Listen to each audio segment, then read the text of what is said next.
Assalamualaikum warahmatullahi wabarakatuh.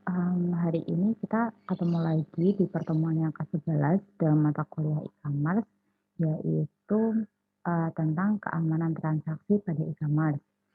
Jadi, di materi ke-11 ini kita akan membahas apa saja sih yang termasuk dalam keamanan saat kita bertransaksi di e-commerce. Sebenarnya transaksi itu mungkin lebih identik di kita artikan seperti transaksi uang gitu, padahal transaksi di e-commerce itu sebenarnya bukan tentang uang aja gitu, tapi mulai dari kita memilih untuk, barang, kita menyelesaikan apa ya, pem pembeliannya kita, terus baru kita membayar, itu tuh semuanya sebenarnya tuh namanya adalah transaksi. Nah, apa aja yang termasuk dalam atau diperhatikan dalam keamanan transaksi di e-commerce, kita akan kupas di, pertemuan 11 ini. Nah, agenda diskusi kita hari ini adalah yang pertama pengertian transaksi pada e-commerce, terus yang kedua sistem transaksi yang ada pada e-commerce, yang ketiga ada dimensi dan metode pada keamanan e-commerce, lalu yang keempat ancaman keamanan e-commerce itu sendiri, lalu ada social engineering, ada malicious code, dan perencanaan peningkatan keamanan pada e-commerce. Nah, selanjutnya yang pertama, transaksi pada e-commerce. Bisnis lewat internet cukup menguntungkan karena dengan menggunakan internet, produk usaha tidak hanya dapat dilihat di dalam kota atau di dalam negeri saja, melainkan lingkupnya mencapai lingkup nasional bahkan juga internasional. Beberapa keuntungan juga ditawarkan dalam menjalankan bisnis lewat internet, seperti dikenalnya produk lebih luas lagi, efisiensi perusahaannya juga meningkat, tidak dibatasi oleh ruang, waktu, dan lain sebagainya. E-commerce sendiri selain memiliki sisi positif juga memiliki sisi negatif pastinya, yaitu rawan tindak pidana kejahatan dunia maya atau yang biasanya kita sebut sebagai cybercrime. Nah, cybercrime itu sendiri, salah satu contohnya adalah penipuan dengan cara pencurian identitas dan membohongi pelanggan, kejahatan kartu kredit atau yang bisa disebut carding, terus phishing, spammer, dan juga banyak lagi. Ancaman akan keamanan tersebut akan mengakibatkan pelanggan itu takut melakukan transaksi dan kemudian kembali ke metode tradisional dalam melakukan bisnis. Masalah-masalah yang telah disebutkan ini akan dapat diantisipasi apabila sebelumnya telah mendapatkan kesadaran akan pentingnya keamanan oleh para pelaku bisnis e-commerce itu sendiri. Nah, selanjutnya sistem transaksi pada e-commerce itu seperti apa ya, Bu? Nah, sistem transaksi pada e-commerce itu kan sebenarnya, jual beli antara dua belah pihak. Yang pertama adalah pihak di mana penjualnya atau misalnya kita memposisikan sebagai pelaku e-commerce dan juga nantinya ada customer yang akan membeli produk kita. Nah, di sini, saya gambarkan seperti ini. Jadi penghubungnya kita itu adalah media, sebuah media, entah itu webcommerce, media sosial, atau juga bisa marketplace seperti itu. Nah, di sini saya, gambarkan dia itu, dalam sebuah gadget atau biasanya yang kita, pakai untuk mengakses semua itu. Jadi kayak misalnya kita mengakses Shopee, Tokopedia, atau misalnya Bukalapak, itu kan biasanya kita pakai gadget gitu kan yang lebih sering atau mungkin itu juga lebih gampang untuk digunakan. Nah, di sini kan ada user interface. User interface itu adalah di mana yang dinikmati oleh si pembeli untuk memilih, untuk, belanja, untuk transaksi, untuk, dia itu filter-filter, itu kan semuanya itu disajikan oleh user interface yang di mana, itu adalah sebuah tampilan yang bisa diakses oleh para konsumen. Nah, dari webcommerce marketplace atau kita sebutnya di sini webcommerce aja ya. Di webcommerce-nya itu sendiri, sebagai administrator atau penjualnya ini kita bisa melakukan beberapa, eee, apa ya istilahnya tuh, transaksi di, mmm, di web commerce-nya itu sendiri, yaitu yang pertama ada data pengiriman. Nah, data pengiriman ini biasanya tuh kalau misalnya, orang sudah beli, terus kita shipping, biasanya tuh sama adminnya kan akan dimasukkan biar, data itu bisa ter-tracking oleh si pembeli, kayak gitu. Terus misalnya yang kedua, si admin ini atau si penjual ini bisa menghapus data produk. Biasanya kalau dihapus itu, produknya tuh udah habis atau seperti apa gitu. Lalu yang ketiga ada mengedit data produk.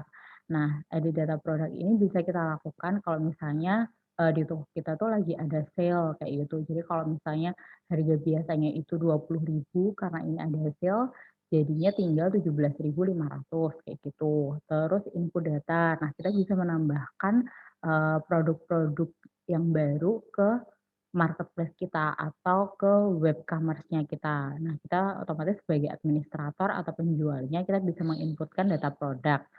Dan setelah itu kita bisa melakukan payment dan juga validasi. Payment ini biasanya, kita akan memvalidasi pembeli-pembeli yang dia sudah transfer uangnya kayak gitu. Otomatis kita akan memproses, barang-barang yang sudah dia pilih dan sesuai dengan, nominal uang yang dia kirimkan. Otomatis kita akan validasi dan kita akan urus shipping-nya.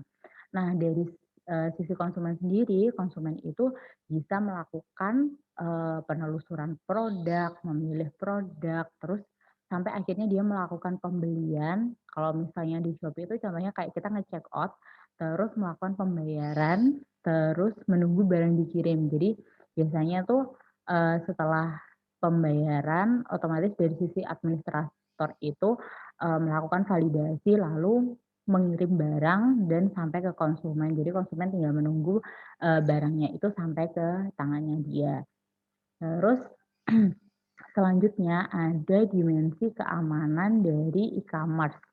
Nah, dimensi keamanan e-commerce ini ada ada 5 dimensinya, yaitu yang pertama adalah autentikasi. Autentikasi pembeli, penjual, dan institusi pembayaran yang terlibat harus dipastikan identitasnya sebagai pihak yang berhak terlibat dalam transaksi tersebut.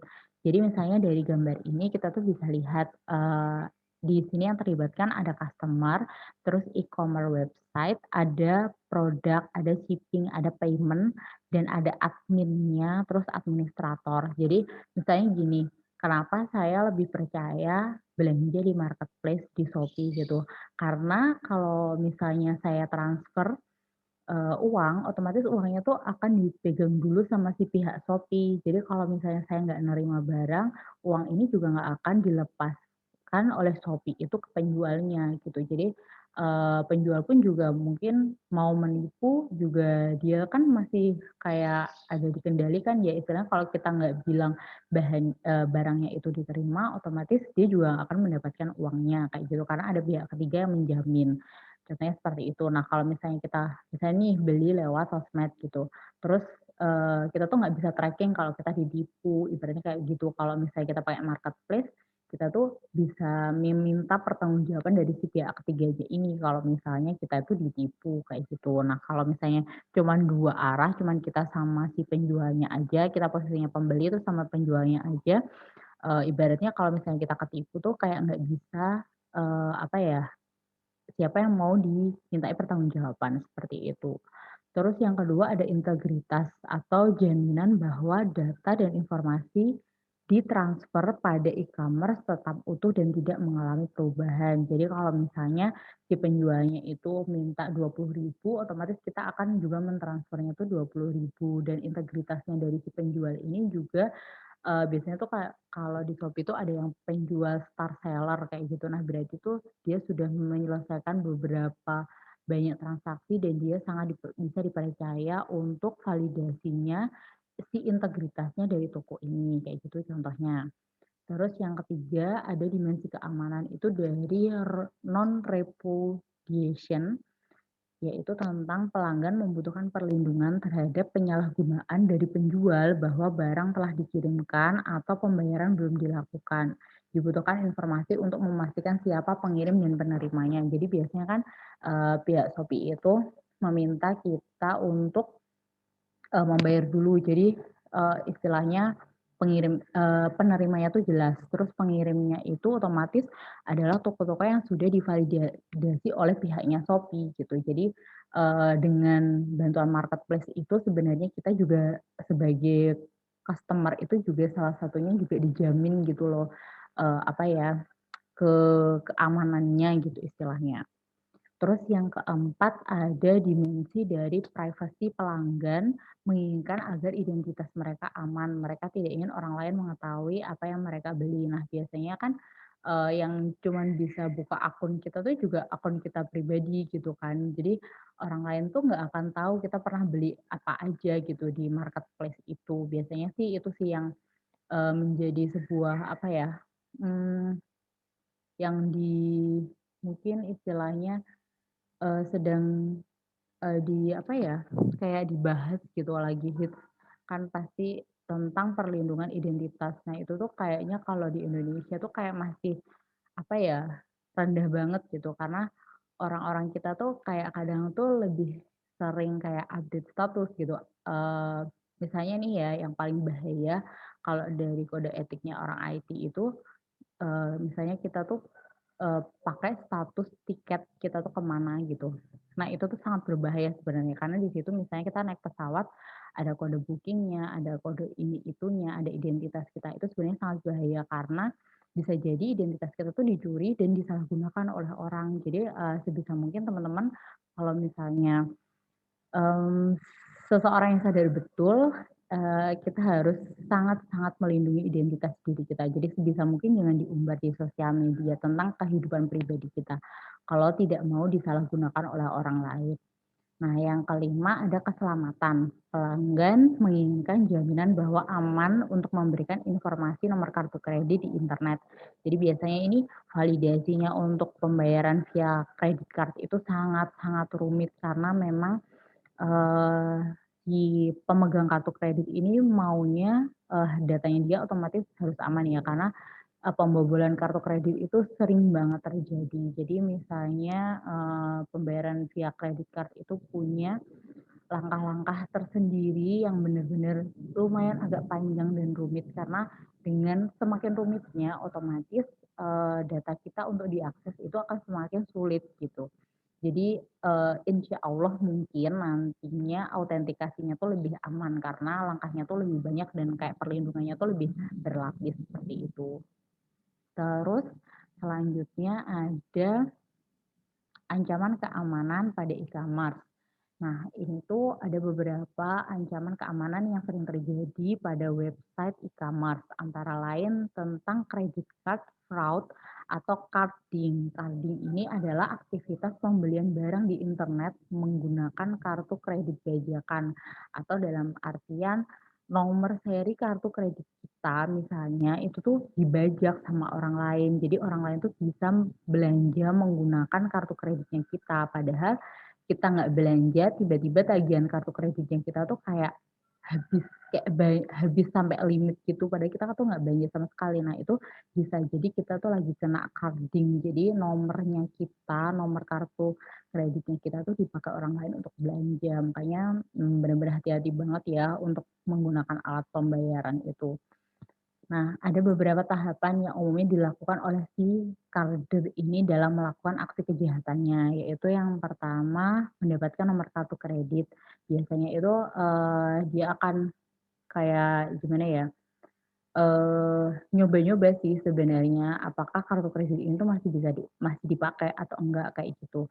Terus dia tuh, yang kedua di sini, dia tuh mengunjungi situs-situs e-commerce gitu seperti eBay atau Amazon gitu ya, kalau yang misalnya sudah mendunia dan internasional untuk, kemudian karder mencoba-coba nomor yang udah di-list sama dia untuk mengetahui apakah kartu kredit tersebut masih valid atau limitnya tuh masih mencukupi untuk dia pakai. Terus yang selanjutnya melakukan transaksi secara online untuk memberi barang seolah-olah karder ini adalah pemilik kartu asli. Jadi kadang tuh namanya itu sama, nomornya itu sama, tapi alamat pengirimannya itu yang akan dikirimkan ke alamatnya si karder ini, kayak gitu.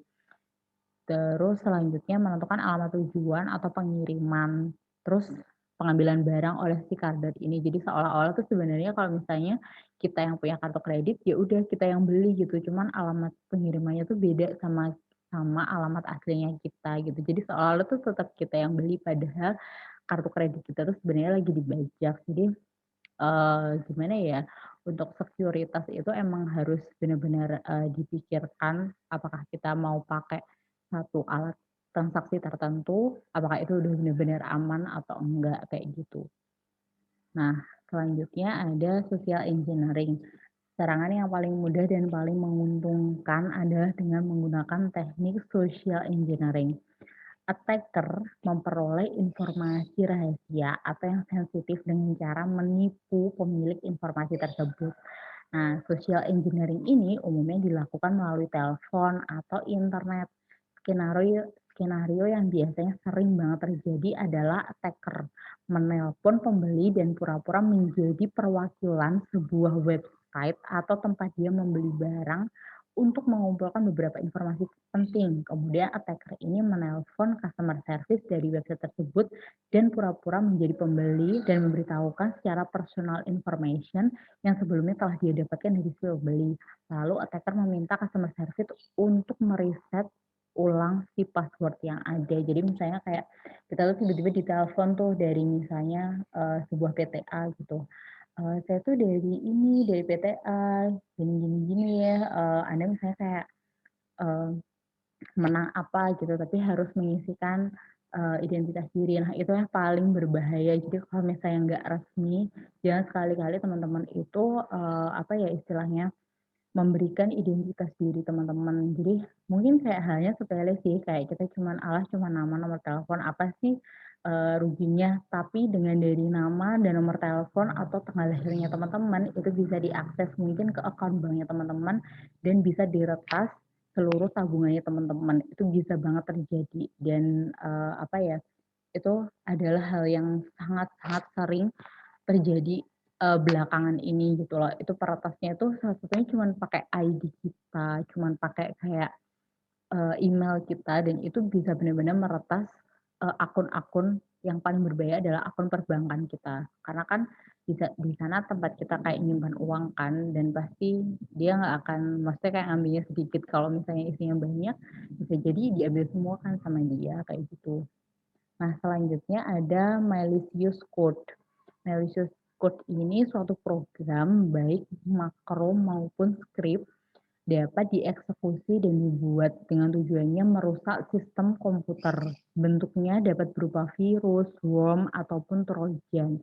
Apabila website atau e-commerce itu sudah disisipi oleh malicious code, ini kemungkinan besarnya komputer pengunjung akan terinfeksi juga. Melalui malicious code inilah pembajakan ID password dapat terjadi. Jadi kalau misalnya kita, mau mengakses sebuah marketplace gitu ya, dan si marketplace-nya ini ternyata dia tuh udah dibajak sama malicious code ini, otomatis sekali kita buka di website tersebut, langsung deh virus itu tertransfer di laptopnya kita gitu, dan dari sana, dia tuh kayak bisa ngebaca semua identitas kita, file-file kita, apa aja yang dia perlukan untuk mengetahui identitas kita.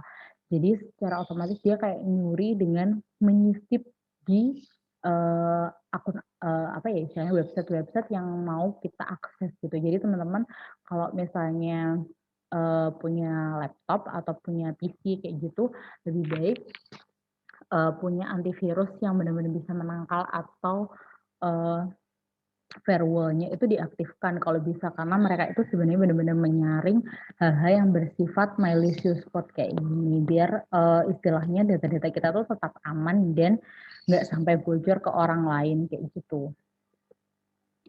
Di sini setelah ada, apa ya, istilahnya ancaman-ancaman itu tadi, kita tuh bisa merencanakan peningkatan keamanan pada e-commerce-nya kita. Nah, di perencanaan keamanan itu ada 5 tahap perencanaan yang dapat dilakukan untuk mengamankan saat berinteraksi di e-commerce kayak gitu. Nah, yang pertama itu ada perform risk assessment, yaitu melakukan penilaian terhadap resiko yang dapat terjadi dan penilaian terhadap poin vulnerability atau celah keamanan yang ada. Jadi misalnya kita tuh bikin kayak webcommerce gitu, kita juga harus memperhitungkan salah satunya bagaimana kalau misalnya situs kita itu diretas. Mungkin kalau kita mikirnya, "Oh, situsku loh masih awal, mau ngeretas apa sih?" Iya, kalau misalnya bisnis kamu stagnan di situ, kalau bisnis kamu berkembang pesat, terus dengan omset yang banyak, dan ternyata mereka tuh masih berhasil meretas website kamu, otomatis tuh yang rugi kan juga kita, para pemilik e-commerce ini kan. Kalau misalnya kita tidak, istilahnya menyiapkan perform risk assessment ini sendiri.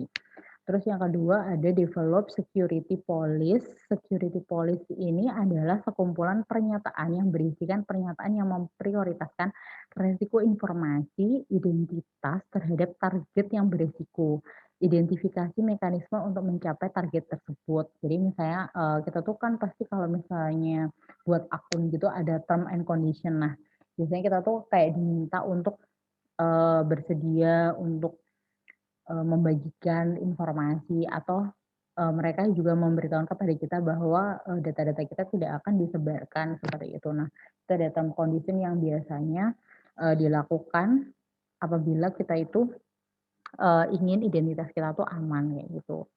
Terus develop implementation plan. Tahap selanjutnya adalah mengimplementasikan terhadap security policy yang telah direncanakan. Jadi, kalau kita punya website itu mau punya security yang seperti apa. Nah, itu tuh misalnya kalau kita tuh, pakai developer gitu ya, kita bisa bilang ke developernya, "Saya maunya, website saya itu punya security yang seperti ini seperti ini seperti ini. Jadi saya nggak mau dibobol dari sisi celah A, celah B, ataupun celah C kayak gitu. Nah, itu tuh kita bisa menunjuk salah satu apa ya, expert di bidangnya untuk mengatasi, keamanan di website kita.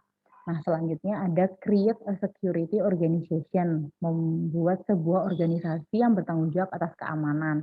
Selain itu mereka juga bertanggung jawab untuk membuat user dan manajemen lebih sadar akan ancaman keamanan serta melakukan pemeliharaan terhadap tools yang dipilih untuk mengimplementasikan security. Nah, ini kita kayak, menunjuk expert atau pihak developer, jadi pihak ketiga yang mengurusi tentang security di website-nya kita. Terus yang terakhir ada perform a security audit untuk memeriksa dan mereview akses log secara rutin dan mengidentifikasi bagaimana outsider menggunakan website sebaik insider yang melakukan akses. Jadi kita harus sering-sering kayak apa ya, ngelihat history dari orang-orang yang akses atau juga tentang apa ya, biasanya tuh, mmm, kayak yang akses tuh mode-mode orang yang seperti apa sih? Ada nggak sih yang, pengaksesnya itu mencurigakan atau seperti apa? Nah, kita harus sering melihat log-log dari website-nya kita kalau misalnya kita tuh nggak mau kecolongan tuh. Nah, materinya sudah habis. Nah, jadi saya minta di tugas e-commerce-nya ini silakan untuk setiap kelompok mengumpulkan dokumen, nanti dengan rincian tuliskan nama domain dari web commerce-nya teman-teman, ini secara berkelompok dan juga berikan gambaran desain web commerce yang akan dibuat. Minimal desainnya itu memiliki halaman berandanya itu seperti apa. Lalu kalau misalnya diklik ke halaman produk, itu tuh akan tampil seperti apa. Terus kalau misalnya, orang yang udah beli ke halaman pembayaran itu seperti apa.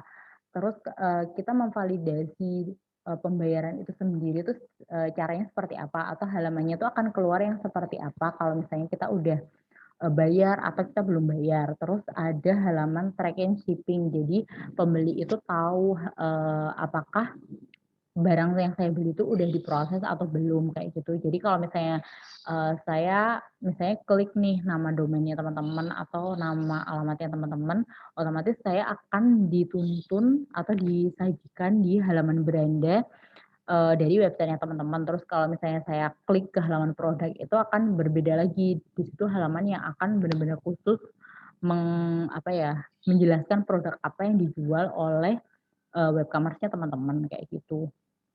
Nah, terima kasih sudah mengikuti kelas e-commerce. Jangan lupa absen via e-learning, jangan lupa mengerjakan tugasnya dan belajar. Semoga materi hari ini bisa menjadi ilmu yang bermanfaat untuk teman-teman. Terima kasih. Wassalamualaikum warahmatullahi wabarakatuh.